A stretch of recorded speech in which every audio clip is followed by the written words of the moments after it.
kung saan tayo nakatira.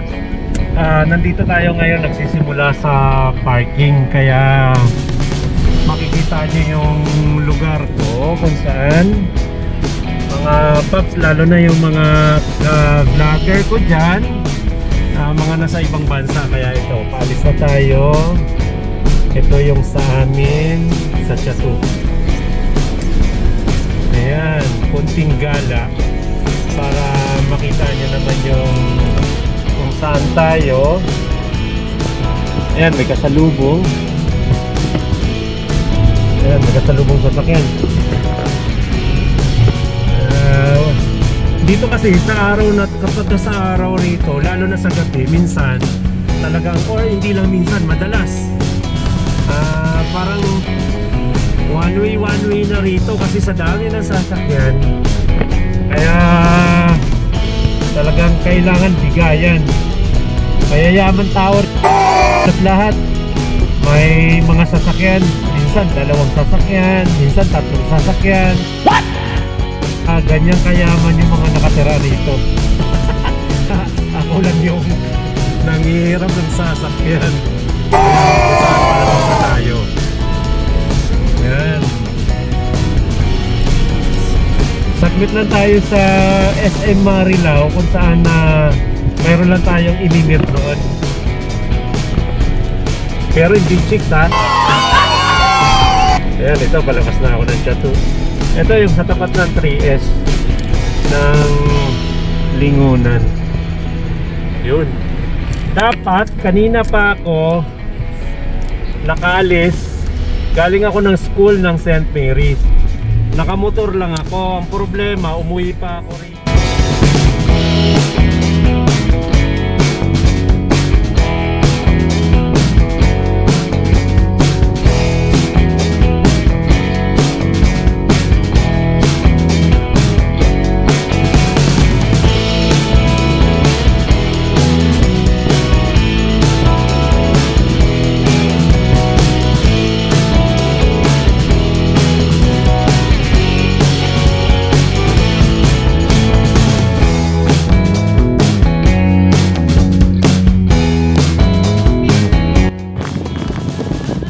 Mga paps, eto, nasa MacArthur na tayo ngayon, papunta ng SM Marilao, nasa part ng Malanday.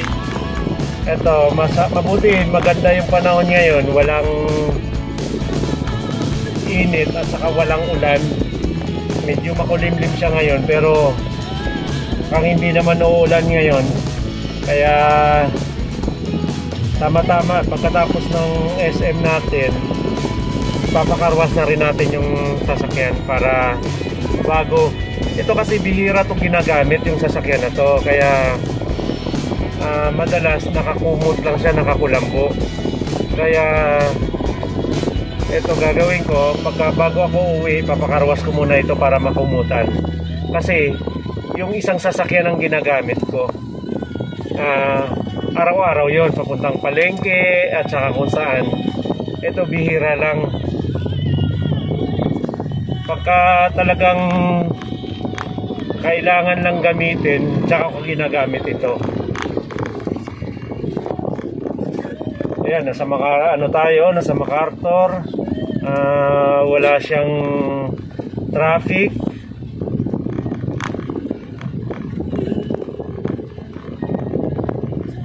Kaya maganda yung takbo natin ngayon dito. Bahanayat. Kaya kasi dito madalas itong part na to kapag ayan yung part na yan, kapag maulan, madalas talagang binabaha siya yung part ng dito sa may boundary. Sige Paps, update ko kayo kapag nasa SM na ako para masamahan nyo ako pala sa pag-iikot natin.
Ngayon kasi nga siyempre Thursday pa lang, hindi siya katulad ng weekend na talagang minsan kahit nasa may dyan sa may bayad center nila, sa may ano information, talagang napakaraming tao. Kaya ito sa ngayon medyo maluwag, kaya makakapag-park tayo ng mas madali.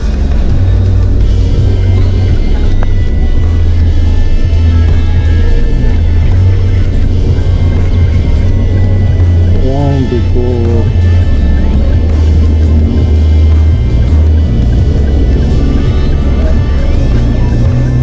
tapos nandito na tayo sa pinaka-parking nila. Yan, konting ikot lang. Ayun, tama-tama, may aalis. Kaya sakto, makapagpapark tayo ng maayos. May aalis na po ano, Montero. Ay wala naman may naka-abang, kaya tayo na yung sasalpak dito. Kaya yun, ito mabuti malapit lang.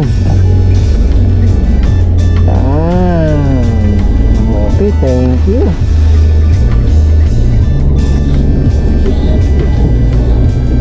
Okay, papasok na tayo.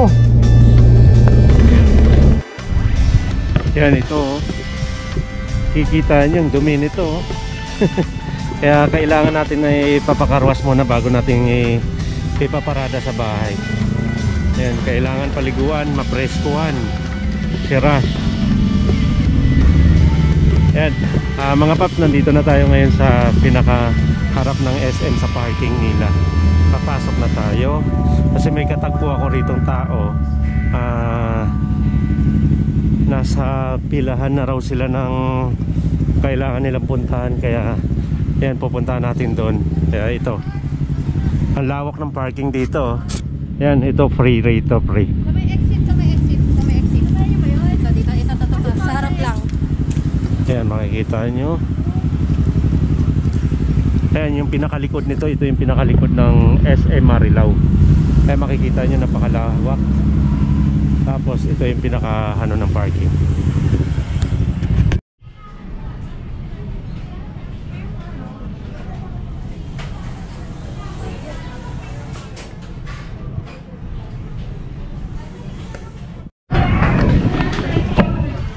Ayun mga paps, bali nandito tayo ngayon sa McDo. Ito tapos lang kumain. Bali galing na tayo sa loob ng SM. Sayang hindi tayo pinayagan mag-vlog tayo doon na kumuha ng videos kasi bawal pala talaga. Kaya nakapag-ano ako doon sa may kumain ako sa McDo. Pero nakakuha ako ng konting videos doon, pero hindi naman talaga pang matagalan kasi ang ano ko talaga doon, kumuha lang ako para katunayan na kumain nga ako doon. Tapos ngayon, para mabuo yung ano natin, yung videos na to, iikot ko na lang kayo sa NLEX kung saan na pauwi na tayo. Kaya ito, nasa kasalukuyan, nasa loob tayo ng sasakyan. Kalalabas ko lang ng SM, kaya ito, pauwi na tayo. Kaya dadaan tayo ng NLEX, kaya samahan nyo ako hanggang sa makakauwi ako. Kaya mga paps, tara, sayang. Isasama ko pa naman din sana kayo habang kumakain ako doon sa loob.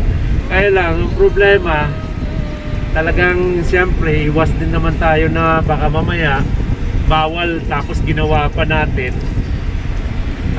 Iniiwasan natin na makuha pa yung anong gadget ang pwede na kunin. Kaya hindi na tayo nagpasaway. Kaya ayun, dito ko na lang kayo isasama sa NLEX kung saan na pauwi na tayo. Kaya sige paps, tara, samahan nyo kung pauwi na tayo. Okay, bye bye.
Hello.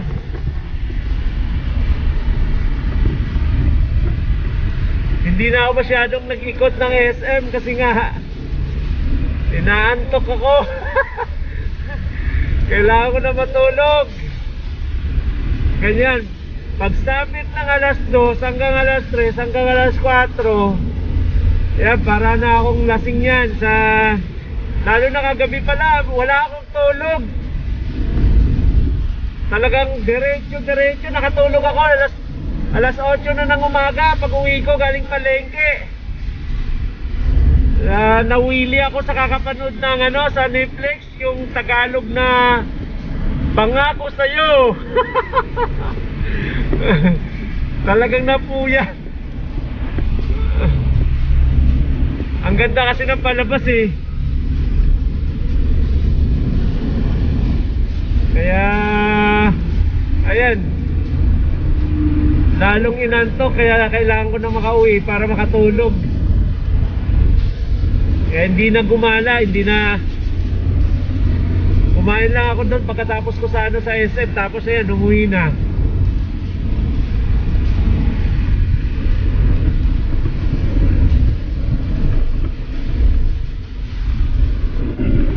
Ayan mga paps, dito yung daan na to, napakalaki yung mga truck na dumadaan dito kasi galing sa mga pabrika rito ng ng Valenzuela. Kasi yung Valenzuela, isa sa pinakamaraming pabrika rito. Kaya ang lalaki ng mga dumadaan truck dito, kaya madali masira yung mga kalsada rito. Mabuti nga dito mga bagong gawa, pero yung part ng dito sa kanan banda talagang hindi pa nagagawa halos. Nasa kaliwa yun medyo katatapos lang, pero hindi natin alam kung hanggang kailan na naman yung ikatatagal ng kalsada rito dahil sa mga malalaking truck na dumadaan dito. Saglit pa, may tumatawag lang. Hello? Ayan paps, makikita nyo, grabe ang laki ng truck na yan, no? Yung dump truck na yan. Dito kailangan mo mag-ingat dito kasi medyo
may naghihintay.